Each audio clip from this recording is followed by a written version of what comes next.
Good morning class, my name is Deepali Gupta. आज हम कर रहे हैं क्लास 8 चैप्टर हमारा 9। देखिए चैप्टर 8 तक हम फर्स्ट टर्म के एग्जाम से पहले कर चुके थे। आई होप आपने बहुत अच्छे से पढ़ा, सभी ने एग्जाम बहुत अच्छे से दिया। 8 जो चैप्टर था हमारा, उसमें क्या था, हमारा न्यू पोर्शन स्टार्ट हो रहा था हिस्ट्री का। तो हमने हिस्ट्री का एक चैप्टर पढ़ लिया है। उससे पहले जितने भी हमने चैप्टर पढ़े वो थे हमारे ज्योग्राफी के। हमने 8 चैप्टर में हिस्ट्री पढ़ ली, कब, कहाँ और कैसे।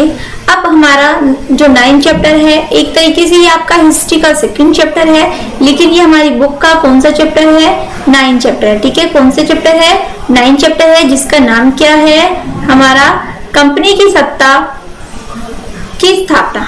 ठीक है, कंपनी की सत्ता की स्थापना। चलिए हम स्टार्ट करते हैं इस चैप्टर को पढ़ना। सभी बच्चे अपनी बुक निकालिए और सभी बच्चे ध्यान से इस चैप्टर को पढ़ेंगे और समझेंगे।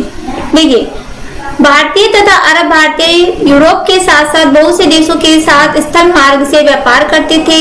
आपने सुना होगा जो पुर्तगाली था, जो बसालों की खोज में भारत आया था, वो भी किस मार्ग से आया था, जल मार्ग से ही आया था। कहाँ पर आया था, काली तट पर। ठीक है, जहाँ पे केरल पे है वो भी हम इसमें पढ़ेंगे। तो मैं आपको ये बताना चाहती हूँ, जो प्राचीन काल था उसमें जो यातायात के साधन थे वो इतने नहीं थे जितने अब हैं। तो पहले जो जल मार्ग होता था उसके द्वारा ज्यादा हमारी यात्रा की जाती थी, या फिर जो मतलब कि कहीं दूर जाते हैं, जैसे आजकल आप एरोप्लेन से, ट्रेन से चले जाते हैं, जब हम जल मार्ग का ज्यादा यूज किया करते थे। और व्यापारी लोग तो मोस्टली भी जल मार्ग का ही यूज किया करते थे। वास्को दा गामा द्वारा यूरोप, देखिए यहाँ पे कुछ वर्ड्स हमारे छिप जाते हैं, बुक में नहीं आते हैं, तो मैं आपको बता दूंगी। ठीक है, आप चाहो तो यहाँ लिख भी सकते हो। क्या है यहाँ पे, यूरोप। यूरोप से भारत का प्रथम सीधा समुद्री मार्ग केप ऑफ गुड होप, क्या नाम है, क्या मार्ग का नाम दिया है, केप ऑफ गुड होप, खोला गया, जो 1498 ईस्वी में कालीकट के तट पर पहुंचा। देखिए इसमें भी लिखा है, ये कहाँ पे पहुंचा, कालीकट तट पे पहुंचा। कालीकट यानी अब केरल में है ये स्थान। इस प्रकार पश्चिमी यूरोप तथा भारत के मध्य सीधा व्यापार प्रारंभ हो गया। वास्को दा गामा पुर्तगाल के शासक के प्रतिनिधि के रूप में भारत आया था। इस तरह पुर्तगाल प्रथम यूरोपीय राष्ट्र थे जो भारत में व्यापारियों के रूप में बसे थे। 16वीं शताब्दी तक पुर्तगालियों का भारतीय व्यापार पर एक अधिकार रहा। ऐसा मात्र इसलिए नहीं था कि वे सर्वप्रथम भारत आए थे, बल्कि ऐसा इसलिए था क्योंकि उन्हें पोप अलेक्जेंडर 6 द्वारा 1492 ईस्वी में एक आज्ञप्ति यानी डिक्री प्रदान की गई थी, और किसी कैथोलिक ईसाई में इतना साहस नहीं था कि वह इस आज्ञप्ति को चुनौती दे सके। किंतु यूरोप के हुए प्रोटेस्टेंट आंदोलन के साथ स्थिति परिवर्तित हो गई और इस प्रकार अन्य यूरोपीय व्यापारी व्यापार के लिए भारत आए। वे अन्य यूरोपीय डच, ब्रिटिश तथा फ्रांसीसी थे। यानी इसमें बताया गया है कि यूरोपीय के साथ साथ जो डच व्यापारी थे, ब्रिटिश थे, फ्रांसीसी थे, वो सभी हमारे भारत में व्यापार के लिए आए। अब हम पढ़ते हैं पुर्तगाल के बारे में। पुर्तगाली, जैसे मैंने आपको बताया, जो सबसे पहले पुर्तगाली आए थे कालीकट तट पे आए थे, जो हमने इसमें भी पढ़ा है। और ये वास्को डी गामा का नाम आपने सुन रहे हैं। वास्को डी गामा ने उस समय के कालीकट के शासन समोरिन से व्यापार के लिए कुछ निश्चित सुविधाएं प्राप्त की थी। 1505 ईस्वी में पूर्व में प्रथम पुर्तगाल वायसराय अल्मेड़ा ने, आपने सुना होगा जो हमारा राष्ट्रपति भवन है वो क्या था, सबसे जो अंग्रेजों का शासन था वो वायसराय का महल था। ठीक है, कुछ चीजें आप याद रखिए करें, आपकी जीके की नॉलेज अच्छी होती है उससे। व्यापार के लिए कुछ निश्चित सुविधाएं प्राप्त की। 1505 ईस्वी में पूर्व में प्रथम पुर्तगाल वायसराय अल्मेड़ा ने समुद्री मार्ग को अरब व भारतीयों के आक्रमण से सुरक्षित किया तथा कुछ हद तक सफल भी हुए। उसने द्वीप पर कब्जा कर लिया। अगला पुर्तगाल वायसराय अलबुकरक था, जिसने पारस की खाड़ी तथा लाल सागर को अपने नियंत्रण में कर लिया। इस प्रकार पुर्तगालियों ने गोवा, दमन द्वीप, बास्टेट बेसिन, पश्चिमी तट पर चोल व मुंबई, बम्बई, देखिए यहाँ बम्बई लिखा है, बंगाल तट पर हुगली तथा देखिए हुगली क्या है, हुगली एक नदी का नाम है। कौन सी नदी? जो भारत में, मतलब कि हुगली भी आपकी कोलकाता में है, वो भारत में आती है, लेकिन जो आपके इस एरिया में जो मैदानी क्षेत्र है, या आप कह लीजिए जिसे आप गंगा कहते हैं, वो कोलकाता की साइड जब वो जाती है तो वो वहाँ क्या हो जाती है, हुगली नदी हो जाती है। तो इस चीज को आप नोट कर लीजिएगा। ये हुगली नदी कौन सी है? ये कोलकाता में है, और गंगा नदी को ही कोलकाता में हुगली नदी कहा जाता है। इस तरह उन्होंने एक शताब्दी तक भारत के व्यापार पर एकाधिकार स्थापित किया। हालांकि इसके बाद बहुत से कारणों से इनका प्रभाव क्षीण हो गया। जैसे पुर्तगाल एक छोटा यूरोपीय देश था तथा इसके पास इतने दूरस्थ व्यापार के रख रखाव के लिए संसाधन तथा मानव संसाधन नहीं थे, जिस कारण अन्य अत्यधिक शक्तिशाली यूरोपीय देशों ने इसे स्थानांतरित कर दिया। पुर्तगाल अधिकांश हिंदू तथा मुस्लिमों के धर्म को ईसाई धर्म में परिवर्तित कराते थे। उन्होंने भारतीय स्त्रियों के विवाह भी किए, जिसने भारतीय शासकों तथा लोगों को क्रोधित किया। अतः उनका भारतीय राजनीति में हस्तक्षेप तथा कुछ भारतीय शासकों के साथ संघर्ष काफी महंगा पड़ा। 1580 ईस्वी में स्पेन पुर्तगाल पर हावी हो गए। 1629 ईस्वी में मुगलों ने इनके हुगली ले लिया। 1639 ईस्वी में मराठों ने सालसेट और बेसिन छीन लिया तथा मुंबई ब्रिटिश को दहेज के रूप में विवाह में दे दिया गया। इस तरह भारत में अन्य यूरोपियों का आगमन हुआ। अब आता है, देखिए हमने किसके बारे में पढ़ा? ये हमने पढ़ा पुर्तगाली के बारे में। अब जो हमारा आता है वो है डच। हॉलैंड यानी नीदरलैंड ने 1602 ईस्वी में Dutch United east India company की स्थापना की, जिसे सरकार द्वारा समर्थन में रक्षा प्राप्त थी। डचों की जल सेना शक्तिशाली थी, अतः डच पुर्तगालियों को जलमार्ग से हटाने तथा व्यापार में उनके एक अधिकार पर कब्जा करने में सफल हुए। संपूर्ण 17वीं शताब्दी में इनका व्यापार एक अधिकार रहा। यद्यपि उनके लिए उन्हें ब्रिटिशों तथा फ्रांसीसियों से संघर्ष करना पड़ा। भारत में उन्होंने पुलिकट, सूरत, चिंसुरा, कासिम बाजार, पटना, बालासोर, नागापट्टनम, कोची आदि स्थानों पर अपने व्यापारिक केंद्र स्थापित किए। डच दक्षिण पूर्व एशिया के द्वीपों की ओर आकर्षित थे, जहां उन्होंने अपना साम्राज्य स्थापित किया। भारत उनके लिए दक्षिण पूर्व एशिया से व्यापार का एकमात्र माध्यम था, इसलिए उन्होंने ब्रिटिश तथा फ्रांसीसियों को भारत में व्यापार तथा राजनीतिक शक्तियां हासिल करने के लिए लड़ता छोड़ दिया। ठीक है, इसमें ये डच के बारे में बताया गया है कि डच में के जो शासक थे या जो व्यापार था वो किस तरीके से भारत में रहा। अब आता है फ्रांसीसी। भारत के साथ व्यापार के लिए प्रथम फ्रांसीसी कंपनी की स्थापना 1664 ईस्वी में हुई। फ्रांसीसी ने भारत में पांडिचेरी तथा चंदन नगर, देखिए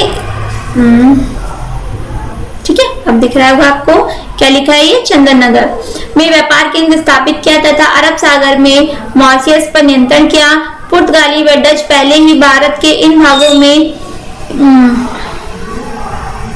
जा चुके थे, अतः भारत में केवल फ्रांसीसी और ब्रिटिश बचे। हालांकि उन्होंने व्यापार में कम और राजनीति में अत्यधिक रुचि दिखाई, जो ब्रिटिशों के विरुद्ध 3 युद्धों का कारण बना। इतिहास में कर्नाटक तथा कर्नाटक युद्ध के नाम से प्रचलित थी। इन तीनों युद्धों ने फ्रांसीसी का भाग्य तय किया, जिसके परिणामस्वरूप इनका भारत में साम्राज्य स्थापित करने का सपना टूट गया। देखिए जो आपका कर्नाटक युद्ध है वो हम इस चैप्टर में पढ़ेंगे, ये इसमें मेन है, मतलब कि बहुत महत्वपूर्ण है, और ये 3 भागों में हुआ था, कर्नाटक प्रथम, द्वितीय और तृतीय। चलिए हम आगे आएगा, इसके बारे में हम आगे पढ़ेंगे। अब आता है हमारा तीसरा, ब्रिटिश।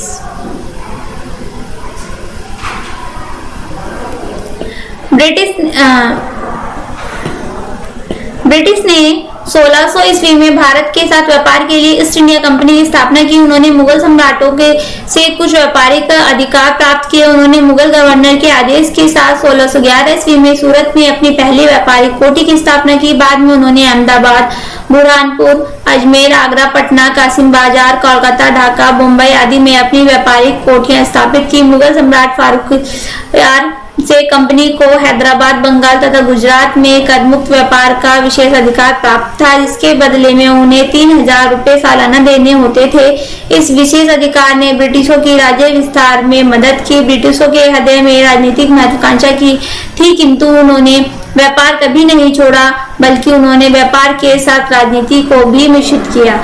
उन्हें जहां भी राजनीतिक शक्तियां प्राप्त होती थी, वे वहीं अपना व्यापार संबंध बना लेते थे। इन तथ्य के बावजूद भी ब्रिटिश सरकार भारतीय व्यापारिक माल पर भारी कर लगाती थी। फ्रांसीसी प्रतिस्पर्धा का विलोपन और बंगाल पर अधिकार ने ब्रिटिशों को व्यापार में बढ़ती सुविधाएं उपलब्ध कराई तथा 18वीं शताब्दी के अंत में ब्रिटिशों ने स्वयं को दृढ़पूर्वक भारत में स्थापित कर लिया।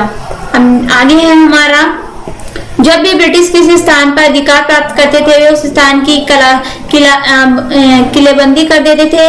आपने सुना होगा जो दिल्ली है वो भी हमारा एक किलाबंद था। इसके चारों तरफ बहुत मतलब कि विशाल दीवारें थी जो अब आधी से ज्यादा टूट चुकी हैं। इन्होंने मद्रास में एक किला बनवाया तथा उसे फोर्ट सेंट जॉर्ज नाम दिया। इसी प्रकार उन्होंने कलकत्ता देखिए, इसमें ये चीज भी मैंने आपको मुंबई के बारे में बताई थी। वहां पे बम्बई लिखा था, मुंबई बोलते हैं। और चेन्नई देखिए, पहले मद्रास बोलते थे, अब चेन्नई। यहाँ पे कुछ चीजें हमारी दर्शाई भी गई हैं, जैसे ये वाली देखिए आप, कोलकाता आज के टाइम में बोला जाता है, और पहले उस टाइम पे क्या बोला जाता था, कलकत्ता में एक किला बनवाया तथा उसे फोर्ट विलियम नाम दिया। उन्होंने भारत में राजनीति अस्थिरता का लाभ उठाया। ये यहाँ व्यापार के रूप में आए और देश के स्वामी बन गए। आपने सुना होगा सबसे पहले जो अंग्रेज भारत में आए थे वो व्यापार के लिए ही आए थे, और फिर धीरे धीरे अपना स्वामित्व यहाँ पर जमाते चले गए। आगे हम पढ़ते हैं, ब्रिटिशों को न केवल मूल शासकों के साथ बल्कि यूरोपीय प्रतिस्पर्धा जैसे डच, पुर्तगाली तथा फ्रांसीसी के साथ संघर्ष करने पड़े। पुर्तगालियों का खतरा 1580 ईस्वी में समाप्त हो गया जब वे स्पेन में मिल गया। डचों की रुचि पूर्वी इंडीज, इंडोनेशिया द्वीप तथा देखिए यहाँ पे जो हमारा वर्ड है वो है मलाया। ठीक है, क्या है मलाया, चलिए मैं लिख देती हूँ, मलाया। जलडमरू मध्य में थी क्योंकि वह क्षेत्र भी मसालों से संपन्न था। हालांकि ब्रिटिशों को फ्रांसीसियों के साथ 3 युद्ध करने पड़े जिसमें वे अंततः विजय हुए। अब है नेक्स्ट हमारा क्षेत्रीय केंद्र बिंदु तमिलनाडु। अब हम तमिलनाडु के बारे में पढ़ेंगे। इसमें पहली जो हमारी है, अगला फ्रांसीसी संघर्ष।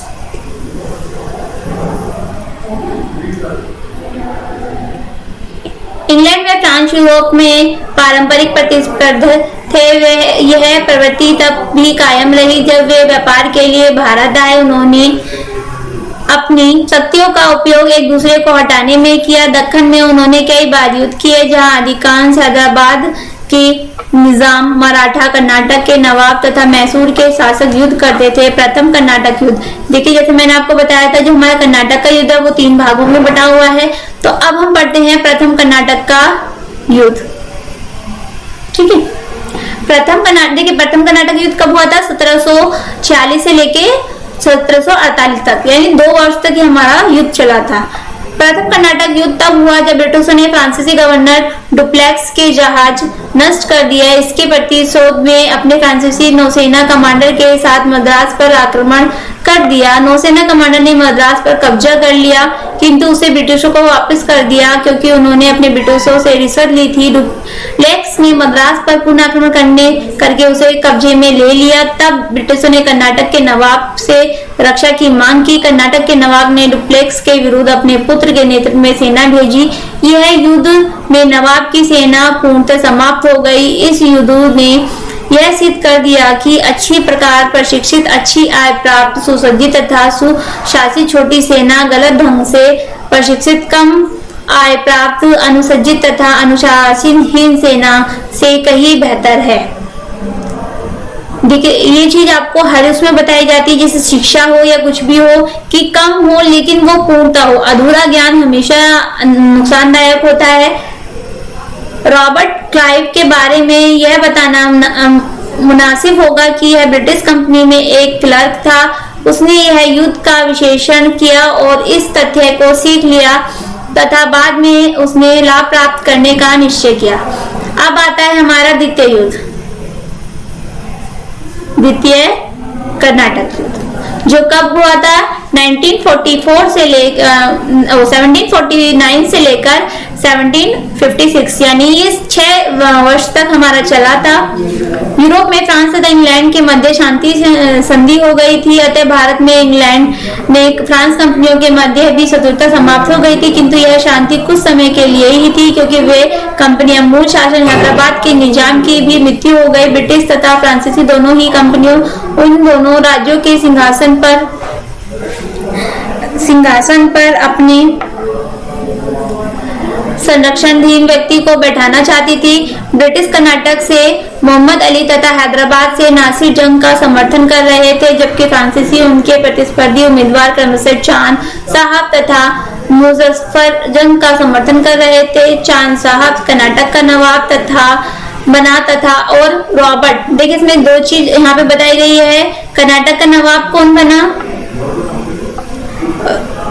चांद साहब। और जो रॉबर्ट क्लाइव थे, ये क्या थे? छोटी सेना के फ्रांसीसी के विरुद्ध नेतृत्व कर रहे थे। ठीक है, ये क्या थे? सेनाध्यक्ष आप बोल सकते हो फ्रांसीसियों थे। उन्हें पराजित किया। इस पराजय के बाद डुप्लेक्स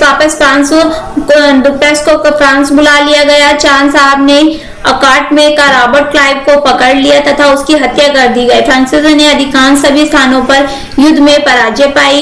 द्वितीय कर्नाटक युद्ध के बाद शांति संधि पर हस्ताक्षर किए गए, जिसमें फ्रांसीसियों को अत्यधिक हानि हुई, किंतु युद्ध अनिर्णय रहा और अन्य युद्ध की आशंका बन गई। ठीक है, यहाँ पे हमने पढ़ा जो द्वितीय हमारा युद्ध था वो क्या था? हमारा बिना किसी सॉल्यूशन के वो अपूर्ण था, यानी उसका कोई निर्णय नहीं निकला, जिसका कारण ये हुआ कि कर्नाटक में तीसरा युद्ध भी हुआ। तीसरे युद्ध के बारे में हम कल पढ़ेंगे। आज के लिए इतना ही। इसकी रीडिंग आपको अच्छे से करनी है, चैप्टर को अच्छे से समझना है। Thank you.